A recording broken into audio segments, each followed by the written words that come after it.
Psalm 29. Ein Gesang vom David.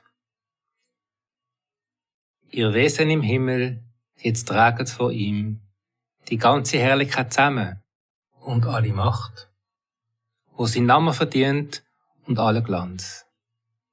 Jetzt machet euch schön und gönnt auf die Knie vor ihm, wenn er kommt. Ihm seine Stimme. Hui, wie das dröhnt übers weite Meer und über tiefe Wasser. Ihm seine Stimme.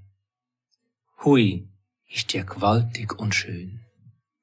Es geht einem durch Mark und Bein. Ihm seine Stimme bricht Bäume auseinander, Zedern sogar vom Libanon. Und Berge, die machen fröhliche Gümp wie Kälbli und junge Büffel im Frühling. Ihm seine Stimme. Hui, wie das blitzt und feuert am Himmel. Ihm seine Stimme.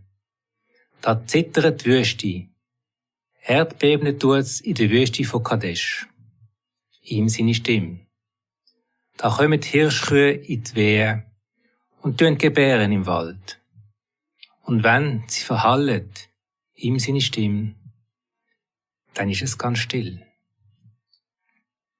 Auf einmal hört man es einstimmig sagen, du, herrlich, wie herrlich. Ja, sein Thron ist fest gsi während der Sintflut. Er bleibt König für immer und ewig. Aber er behaltet die Macht nicht nur für sich. Er will sie teilen mit seinen Leuten. Will segnen sein Volk mit Frieden.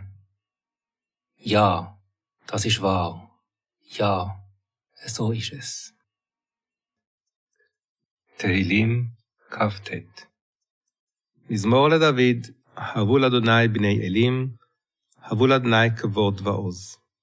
הבו לאדוני כבוד שמו, השתחוו לאדוני בהדרת קודש. כל אדוני על המים, אל הכבוד יראים, אדוני על מים רבים. כל אדוני בכוח, כל אדוני בהדר. כל אדוני שובר ארזים, וישבר אדוני את ארזי הלבנון. ויקדם כמו עגל לבנון, וסריון כמו בן רעמים. כל אדוני חוצב להבות אש, כל אדוני יחיל מדבר, יחיל אדוני מדבר קדש. כל אדוני יחולל איילות, ויחשוף יערות, ויכלו כולו המרכבות. אדוני למבול ישב, וישב אדוני מלך לעולם, אדוני עוז לעמו ייתן, אדוני יברך את עמו בשלום.